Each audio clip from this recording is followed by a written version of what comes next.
What is going on, everybody? It is Dr. Jamar Montgomery here. Let's get my things squared away so we can. There we go.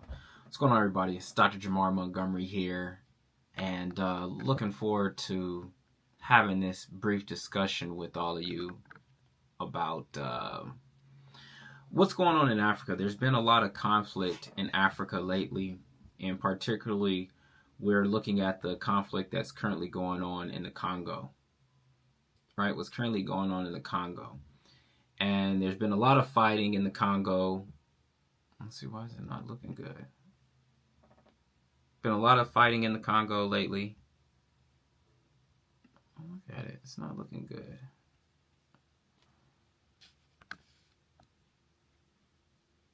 I don't know why it's not looking good. But anyways, been a lot of conflict in the Congo lately, and one of the things that has been of particular concern is where does Africa sit in this new world order that's currently being created?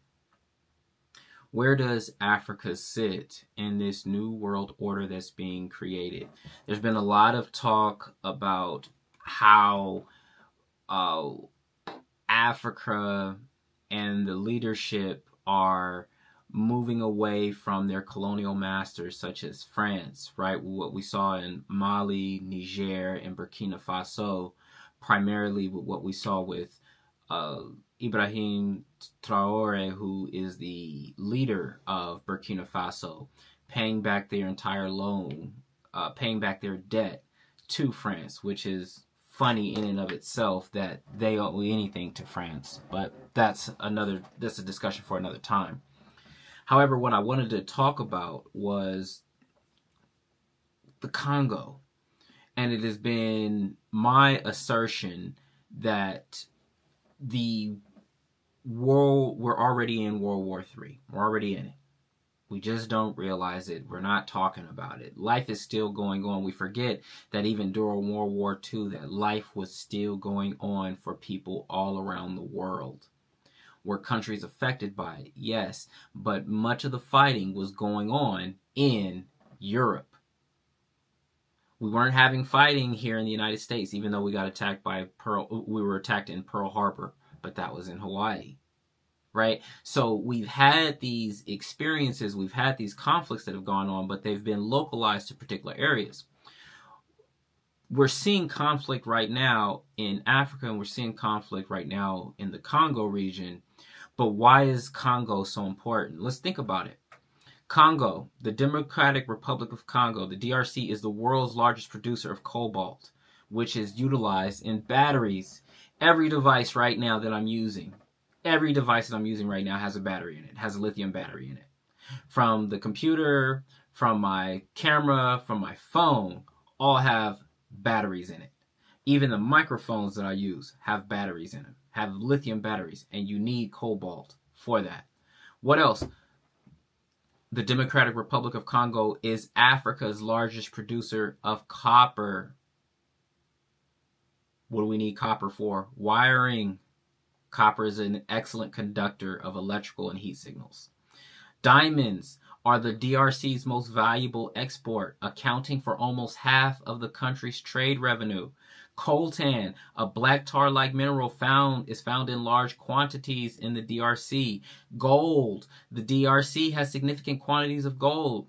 Lithium, they're mining lithium in the DRC. Tantalum, tin, and tungsten, all those things. The DRC has the world's second largest rainforest. This is an area, it's literally in the heart of Africa. This is an area that is rich in natural resources that the entire world, the developed world particularly, is looking at. How can we either exploit and take advantage, or how can we partner and do trade with with the Democratic Republic of Congo? How can we either exploit and take advantage or partner and do trade with the Democratic Republic of Congo? See, you have to look at right now, China is one of the DRC's largest trading partners. One of the largest trading partners. Much of the cobalt that they produce ends up in China. Where do our batteries and where do our electronics come from? China. Right? So we're seeing the United States and the Western powers all trying to figure out, hey, how do we do business with Africa? Africa doesn't necessarily trust the Western powers. Why? Because these are the old colonial masters. How do we deal with Africa on a level and even playing field? And that's where a lot of the benefits and a lot of the, how should I say it, competitive advantages we're going to see with these countries on who makes the best trade deals that are beneficial to the Democratic Republic of Congo and its people. How can you be so rich in natural resources but your people be so poor? That's letting you know that there's some level of mismanagement going on and there's some level of corruption that's going on. That if your leaders are rich but your people are poor, that your government officials are rich and have chalets in the French Riviera, but the people are trying to figure out where their next meal and clean water is going to come from. Why am I talking about the Democratic Republic of Congo particularly? Did you know that the atomic weapons that were dropped on Hiroshima and Nagasaki, that 2/3 of the uranium came from a mine in the Congo? I believe it was called Shankwalobwe mine. 2/3 of the radioactive material that was utilized in the nuclear devices dropped on Hiroshima and Nagasaki, Japan, came from Congo. That the German nuclear program was also in the Congo. And the United States saw the resources that were coming out of the Shankwalobwe mine as strategic national resources and therefore needed to be protected. A lot of times we think that there's this great humanitarian effort that's happening, but in all actuality, it is a way for us as the United States and other Western powers to secure access to those particular resources.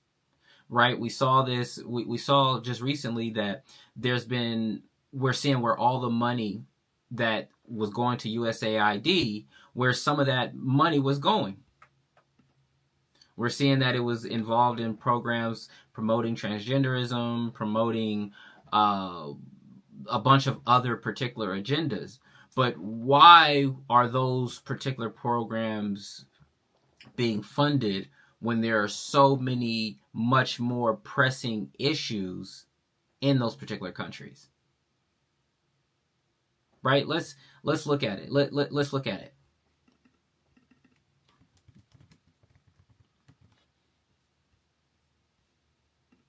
Let's look at it. Let's look at it.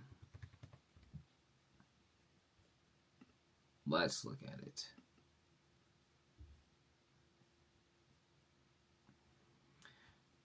$50 million to fund condoms in Gaza, right? Well, people are like, well, why? What's going on in Gaza? Is it that they're trying to prevent STDs, or they're trying to prevent pregnancy? Why? Because anywhere from 50 to 75% of the population that's in Gaza is under the age of 18.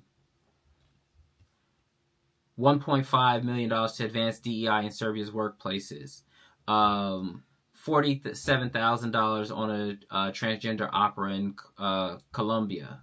$32,000 in transgender comic in Peru. Right? All these other things that are going on. How is our money being used, and why are these particular niche agendas being served and promoted in these countries? Is it a way for is it a way for us to infiltrate those countries and take advantage of their resources by making a small thing a large problem and publicized problem? So therefore, hey, I got you focused on these transgender issues and focused on these other initiatives, all while I'm taking the resources out of your community, the actual valuable resources outside of your community and outside of your country.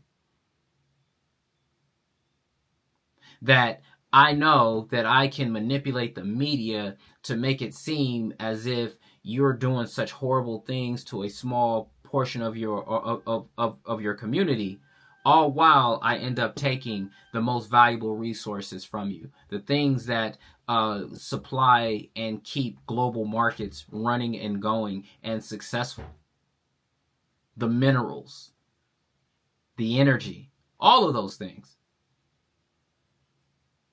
So when we start analyzing what is going on in the world today, it is important that we identify where is the money going and where is the money coming from, and is it flowing in a direction that is beneficial to us or beneficial to the people? Those are things that we should actually be evaluating and think about. And those are my thoughts.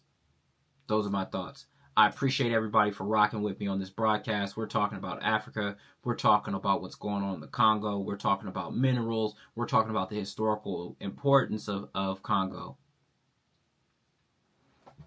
So let's see. I'm going to go ahead and open it up. Anybody got anything to say? I'm here. I'm here. I'm going to invite all these folks.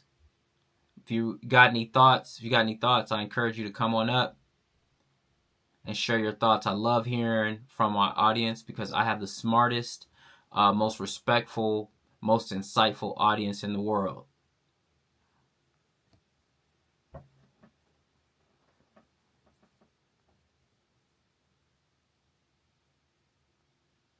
Ooh, can we get the likes up as well?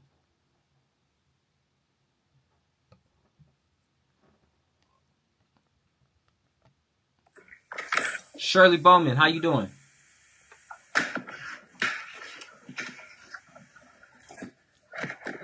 Shirley Bowman, how you doing?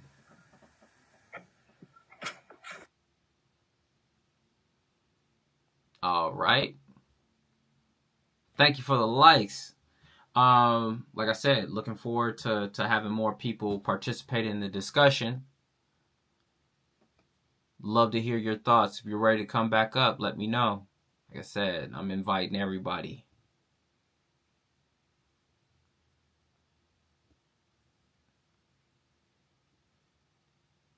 Want to hear your thoughts. Question. Has anybody ever been to the motherland? I've been to the motherland twice. I went to Egypt in 2016, then went to Nigeria in 2023. And I need to go back.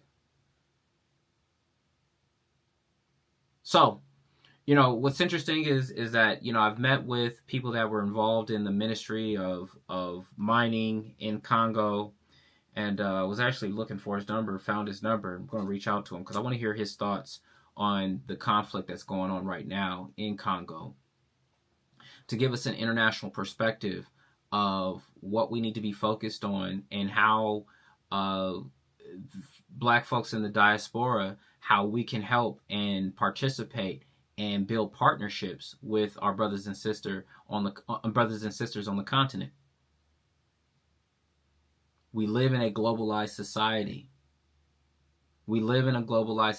So you as an individual being global is no longer relegated to just companies and corporations and your government. Now you as an individual can be global. You now as an individual can create global supply chains. So I would encourage all of us to start thinking about how do we build those kinds of partnerships and how do we build those kinds of relationships with our folks in Africa. Did you know that Italian leather is actually Nigerian leather?